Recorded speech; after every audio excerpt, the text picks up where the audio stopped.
আসসালামু আলাইকুম। বর্নেক্স নিউজ বাংলা অধিবেশন প্রবাহতে আপনাদের স্বাগত।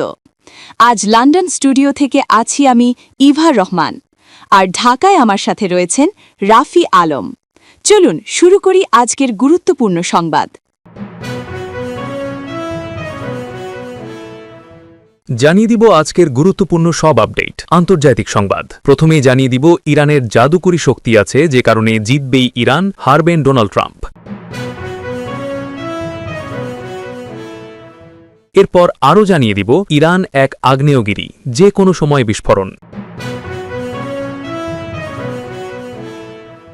এবং সর্বশেষ জানিয়ে দিব প্রধান যে 5 শর্তে আটকে আছে যুক্তরাষ্ট্র ইরান শান্তি আলোচনা। শুনছিলেন সংবাদ শিরোনাম, এখন বিস্তারিত। তবে তার আগে অনুরোধ থাকবে এই ভিডিওটিতে একটি লাইক, কমেন্ট এবং চ্যানেলটি সাবস্ক্রাইব করে জানিয়ে দিন কোন জেলা থেকে বা কোথা থেকে আপনি আমাদের এই ভিডিওটি দেখছেন এবং শুনছেন।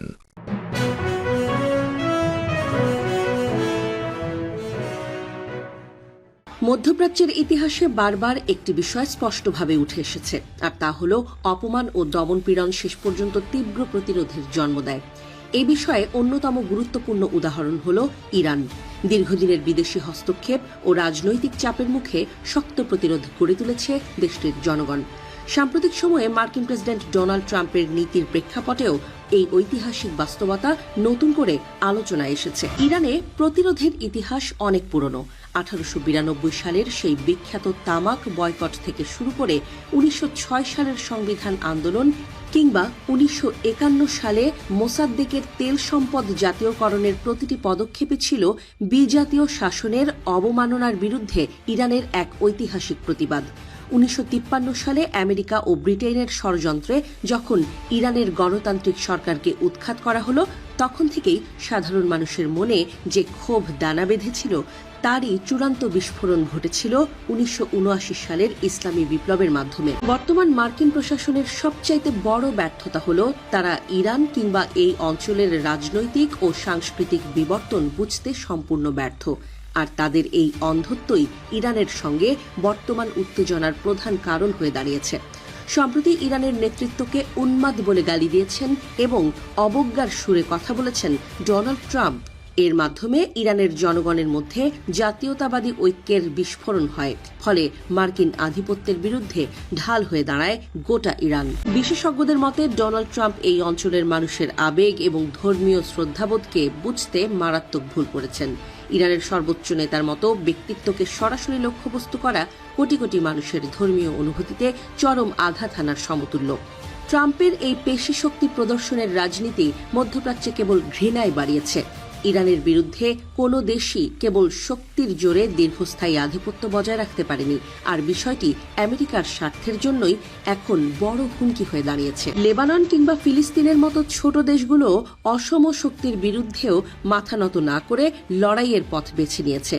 এর অর্থ আত্মমর্যাদার শক্তি কোনো মানচিত্রে বা যুদ্ধক্ষেত্রে মাপা যায় না। তিউনিসিয়ার কবি আবু আল কাসিম আল শাবি সতর্ক করে বলেছিলেন, যে কাঁটা বপন করে সে ক্ষত ছাড়া কিছুই পায় না। মধ্যপ্রাচ্যে সেই একই পরিস্থিতির মুখোমুখি দাঁড়িয়ে আছেন মার্কিন প্রেসিডেন্ট ডোনাল্ড ট্রাম্প। তার দম্ভই তার সবচাইতে বড় পরাজয়ের কারণ হতে পারে বলে মনে করা হচ্ছে। অক্ষত বিশাল ক্ষেপণাস্ত্র ভান্ডার নিয়ে আগ্নেয়গিরির মতো বিস্ফোরণের অপেক্ষায় ইসলামী বিশ্বের ভ্যানগার্ড ইরান। তেহরানের দাবি, এখন পর্যন্ত যা দেখা গেছে তা কেবল এক ঝলক, মূল শক্তি এখনো লুকিয়ে আছে পর্দার আড়ালে। আমেরিকা ও ইসরায়েলের সাথে টান টান উত্তেজনার মুহূর্তে তেহরানের এমন বার্তাকে স্পষ্ট সতর্ক সংকেত হিসেবে দেখছেন বিশ্লেষকরা। প্রতিরক্ষার আড়ালে সাজানো পাল্টা আঘাতের প্রস্তুতি আর কৌশলগত কেন্দ্র হরমুজ প্রণালী, সব মিলিয়ে এক অদৃশ্য শক্তির খেলা। প্রশ্ন একটাই, এই নীরবতা ভাঙলে কতটা ভয়ঙ্কর হতে পারে তার বিস্ফোরণ। মধ্যপ্রাচ্যে উত্তেজনার পারদ যখন ক্রমেই চড়ছে, তখন নতুন করে শক্তির বার্তা দিল ইরান। আমেরিকা ও ইসরায়েলের সঙ্গে চলমান উত্তেজনার মধ্যেই তেহরান জানাচ্ছে তাদের বিশাল ক্ষেপণাস্ত্র ভান্ডারের বেশিরভাগই এখনো অক্ষত, অব্যবহৃত। ইরানের প্রতিরক্ষা মন্ত্রণালয়ের মুখপাত্র রেজা তালাইনিক দাবি করেছেন, এখন পর্যন্ত তাদের সামরিক সক্ষমতার খুব সামান্য অংশই ব্যবহার করা হয়েছে। অর্থাৎ পরিস্থিতি আরো তীব্র হলে বড় ধরনের পাল্টা আঘাত হানার সামর্থ্য এখনো পুরোপুরি অটুট রয়েছে তেহরানের। ইরানি রাষ্ট্রীয় গণমাধ্যম প্রেস টিভির এক প্রতিবেদনে বলা হয়েছে, দেশের বিস্তৃত ক্ষেপণাস্ত্র ভাণ্ডারের একটি বড় অংশ এখনো সক্রিয়ভাবে ব্যবহৃত হয়নি। এই তথ্য সামনে আসতেই নতুন করে আলোচনা শুরু হয়েছে, ঠিক কতটা শক্তি হাতে রেখেছে ইরান এবং তা প্রয়োগ করলে আঞ্চলিক নিরাপত্তা পরিস্থিতি কোথায় গিয়ে দাঁড়াতে পারে। রেজা তালাইনিক জানিয়েছেন, ইরান বর্তমানে উচ্চমাত্রার প্রতিরক্ষামূলক অবস্থানে রয়েছে, তবে একই সঙ্গে যে কোনো সময় বড় ধরনের আক্রমণ চালানোর জন্য তারা প্রস্তুত। তার ভাষায়, এটি শুধু প্রতিরক্ষা নয়, বরং একটি কৌশলগত প্রস্তুতি, যেখানে প্রতিপক্ষের পদক্ষেপের উপর নির্ভর করে দ্রুত পাল্টা প্রতিক্রিয়া জানানো সম্ভব। তিনি আরো বলেন, ইরান এখন সম্পূর্ণ নিজস্ব প্রযুক্তির উপর নির্ভর করে 1000-এর বেশি ধরনের আধুনিক সমরাস্ত্র উৎপাদন করেছে। ইরানের বিভিন্ন প্রান্তে ছড়িয়ে থাকা হাজার হাজার ছোট বড় শিল্প প্রতিষ্ঠান এই উৎপাদন ব্যবস্থার সঙ্গে যুক্ত। ফলে কোনো একটি স্থাপনায় হামলা হলেও সামগ্রিক উৎপাদন প্রক্রিয়া ব্যাহত হবে না, এমনটাই দাবি তেহরানের। বিশ্লেষকদের মতে, এই বিকেন্দ্রীকৃত উৎপাদন কাঠামো ইরানের সামরিক কৌশলের একটি গুরুত্বপূর্ণ দিক। এতে করে শত্রুপক্ষের জন্য পুরো নেটওয়ার্ক ধ্বংস করা কার্যত অসম্ভব হয়ে ওঠে।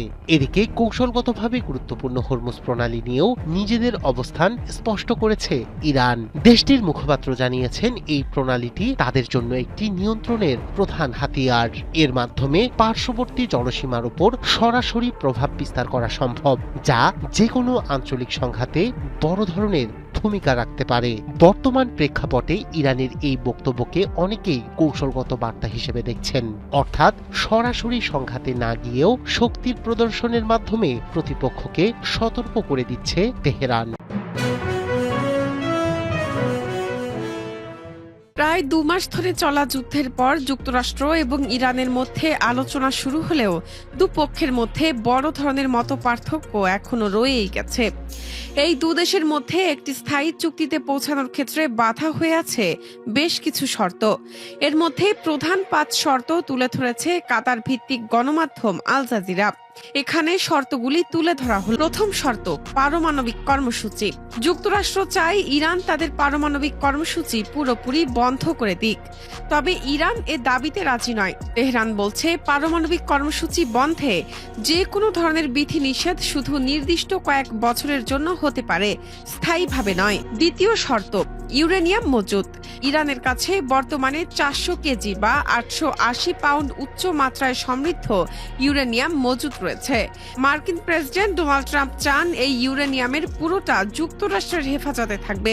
তেহরান এ প্রস্তাব সরাসরি ফিরিয়ে দিয়েছে। তৃতীয় শর্ত, হরমুজ ও বন্দর অবরোধ। ইরান স্পষ্ট জানিয়ে দিয়েছে, যুক্তরাষ্ট্র তাদের বন্দরের উপর থেকে অবরোধ তুলে না নেওয়া পর্যন্ত হরমুজ প্রণালীতে জাহাজ চলাচলের উপর আরোপিত বিধিনিষেধ বহাল থাকবে। অন্যদিকে ট্রাম্পের অবস্থান হলো, চূড়ান্ত কোনো চুক্তিতে পৌঁছানোর আগে ইরানি বন্দরগুলোর উপর থেকে অবরোধ তুলে নেওয়া হবে না। চতুর্থ শর্ত, আটকে পড়া অর্থ। একটি দীর্ঘস্থায়ী চুক্তির অংশ হিসেবে ইরান তাদের উপর থেকে নিষেধাজ্ঞা প্রত্যাহার ও বিদেশে আটকে থাকা প্রায় 2000 কোটি বা $20 বিলিয়ন অর্থ ফেরত দেওয়ার দাবি জানিয়েছে।